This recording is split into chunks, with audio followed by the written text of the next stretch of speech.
OK. J'aimerais que vous compreniez quand même le jargon de base avant que j'aille un peu plus loin dans mes explications ou même que je vous donne des objectifs. Euh, PPH, très important. Pack per hour, le nombre de dollars que vous levez mensuellement à chaque heure. Ça, c'est là-dessus que vous allez être le plus évalué. Rappelez-vous, votre PPH, c'est ça à la fin de l'histoire qui est important. Okay? Nous, il faut rendre des comptes à l'ONG, puis c'est le PPH qui dit si vous avez assimilé la théorie ou pas. Okay? Finalement, c'est le résultat. Puis, dites-vous que 5, là, donc si vous levez 30 en mensuel dans une journée de 6 heures, okay? 30 divisé en 6, 5 de PPH, c'est excellent. C'est ça qu'on vise. Okay? Si vous faites plus, tant mieux, vous allez être éligible pour des bonus. Oui, on récompense la performance, il faut, parce qu'il y a des gens qui sont tellement bons, là, honnêtement, qui tirent le bureau vers la rentabilité. Puis ça, oui, c'est récompensé. J'espère que ça va vous arriver. Bon, maintenant, l'autre terme, le PPH, là, c'est en fonction du nombre de packs que vous faites. Okay? PAC, Pre-Authorized Contribution, c'est carrément un donateur mensuel. C'est la métrique la plus importante avec le PPH parce que c'est là-dessus qu'on compte. Okay? Nous, les OTG, qui sont les one-time gifts, les dons uniques, on les compte pas dans le PPH, c'est seulement du bonus, okay? Qu'on va quand même prendre pour l'ONG, ça s'en va à la même place l'argent. C'est juste que nous, il faut se rappeler qu'un PAC, pourquoi ça a aussi une importance, c'est que c'est un membre. Les ONG qu'on représente, ils ont des sièges d'observateurs à l'ONU pour la plupart. Okay? Puis plus ils ont des membres, plus ils ont des PAC, plus ils ont un temps d'antenne, une crédibilité et ils peuvent revendiquer des choses importantes à des instances comme l'ONU, par exemple, ou à des pays, même des gouvernements. Fait que c'est très important. Le nombre de membres, là, plus tu en as, mieux c'est. Il y a même l'average pack, là, le nombre de packs que tu fais dans une heure qui est très important. Il faut se dire que moi, là, je ne suis pas quelqu'un qui va critiquer les gens qui font des petits montants. Tant que c'est des donateurs qui sont solvables et qui le font dans le long terme, là, si tu en as beaucoup, moi je trouve que ça vaut énormément. C'est plus dur à apprendre à packer qu'à apprendre à négocier. Okay? Mais ça reste que ça revient au même en termes de PPH, que tu aies 3 membres à 10 ou un membre à 30, à la fin, nous, c'est le PPH qui importe. OTG, c'est du bonus. On les prend pareil seulement par carte de crédit. Okay? Les dons mensuels, ça, il y a Specimen Check, mais ça va être dans une autre vidéo que je vous l'expliquerai plus en détail. Okay? Fait qu'on a PPH, PAC, on a le RAP. Ouais, en fait, l'OTG, je l'ai dit, mais le RAP, c'est l'autre important. C'est votre pitch de vente, carrément. Okay, parce qu'on veut se dissocier un peu de la vente. Fait que nous, on a pris le terme RAP, ça fait un peu plus soft, plus cool. Puis ça, ben, c'est carrément votre squelette. Okay? Ça aussi, c'est une autre vidéo qui va être dédiée au RAP, là, parce qu'il faut que j'aille plus en détail. J'ai pas le temps de m'élaborer là-dessus en ce moment. Mais il va vous en falloir un. Puis le PFU, Fund Follow-up. Là, on va tout synthétiser tout ça. Là.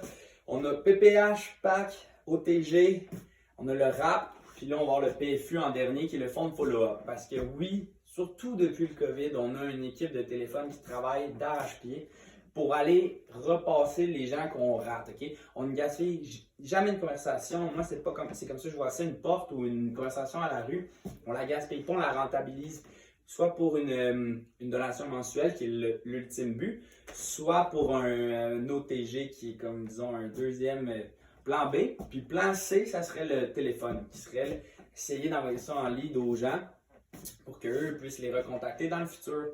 Puis qu'ils puissent peut-être approfondir le questionnement avec la personne que vous avez ratée, puis closer à son tour. OK, maintenant que vous avez le jargon de base, petit détail technique aussi, il y a un contrat à lire, allez-y, 15 pages environ à la maison, ça se fait bien. De toute façon, pour faire votre formation, il faut que vous ayez lu le contrat et envoyer les pièces et documents nécessaires pour commencer jour 1, OK? Faites ça tout de suite, réglez ça, c'est plate, mais ça se fait bien. Puis, juste un autre petit détail très important quand même, OK, il y a des âges, il y a des restrictions d'âge pour les packs. Je vous ai parlé dans la vidéo de jargon PAC, PPH. J'ai passé un détail important quand même. Il faut que vous sachiez que quelqu'un qui a, par exemple, 25 ans, son maximum de dollars qu'il peut donner par mois, c'est 20 dollars. Quelqu'un qui a 21 ans, le maximum, c'est 15. Puis, quand la personne a plus de 26 ans, 26 ans et plus, elle, c'est 60 dollars le maximum. Okay? Puis nous, on a établi ces limites-là. C'est des limites de montant. Entre 10 et 60, il n'y a pas plus que ça. Okay? Parce que sinon, les taux d'annulation que je vous ai dit qui sont défavorables pour nous sont trop élevés. Puis les gens ont tendance à annuler leurs gros montants, mais les petits montants, c'est durable à long terme, on se rappelle. Fait que les gens aussi plus jeunes, 21 ans, là, on le sait, sont un petit peu moins solvables économiquement parlant, puis ils ont tendance à s'emballer quand on a une discussion avec eux. Fait qu'ils donnent des gros montants, mais pas dans le long terme. On se rappelle, nous, pourquoi on existe, c'est grâce aux dons mensuels à long terme. Rentabilité, budgétage des ONG, c'est très important. Qu'un 15$, là, on le sait, c'est 180$ par année. C'est une année, là, tu le fais vite, vite, pouf, pouf. Puis, si possible, il va durer plus longtemps. Habituellement, les gens qui sont 36 ans et plus, là, visez ça, ok? C'est de la qualité, là, nous, on considère ça meilleur parce que ces gens-là sont plus solvables économiquement, sont plus durs à les convaincre, mais quand tu les convaincs, ils durent des années avec les ONG. C'est du bonbon pour eux. Maintenant que vous avez acquis le jargon de base, vous savez vos objectifs, vous savez c'est quoi la levée de fonds, je vais vous expliquer un peu c'est quoi les vrais avantages, là, ce qui fait en sorte là, que ça motive moi le fundraising, puis vous, ça va vous permettre de vous focusser sur le positif. Parce que ça fait 6 ans que je fais ça, puis honnêtement, je connais quand même bien ça. Fundraising, pourquoi c'est cool, ok? Première raison, flexibilité de l'horaire, c'est toi qui choisis quand tu travailles, tant que tu fais minimum 3 jours. Moi, je m'en fous. Si tu veux faire du temps plein, tant mieux. Si t'es une fin de session, t'es stressé, tu peux t'alléger un peu. Si tu penses que tu vas aller en camping en fin de semaine avec ta blonde ou ton chum, tu me le dis, tu travailles en début de semaine, puis on s'arrange, pas grave. Si t'es superviseur, c'est une autre histoire, mais ça, vous n'êtes pas rendu là, ok? Puis, le salaire est très compétitif. On vous offre, dès que vous passez votre évaluation, 18$ de l'heure avec des possibilités de bonus, ok? Je m'excuse là, mais il n'y a pas beaucoup de jobs qui offrent ça en commençant. Puis nous, pourquoi on fait ça? C'est parce qu'on veut attirer des gens de qualité. Troisièmement, le produit est, vous n'aurez pas mieux. Moi, je viens du milieu de la vente. J'ai vendu des meubles en masse, j'ai rien contre ça, là, mais je préfère énormément contribuer pour des ONG, des organismes environnementaux, des fondations de santé. Ça, pour moi, ça me parle. Moi, ça me jase à aider. J'ai toujours préféré ça.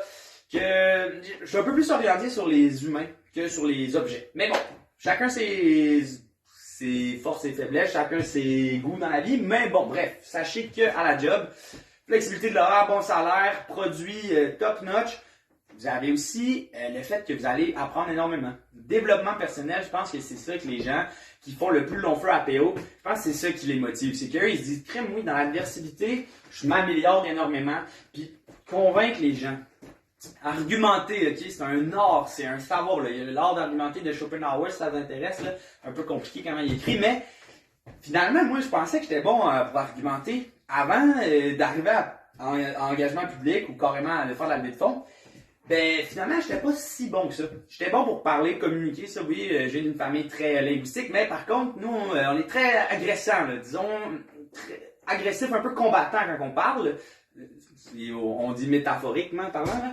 Mais ce que ça faisait en sorte, c'est que moi, je pensais que j'étais bon en argumentation, mais en réalité, je convainquais jamais personne de quoi que ce soit. Souvent, quand j'avais une conversation un peu échevauchée avec quelqu'un, ben, on partait chacun les deux de notre côté, puis on pensait qu'on avait gagné l'argumentation.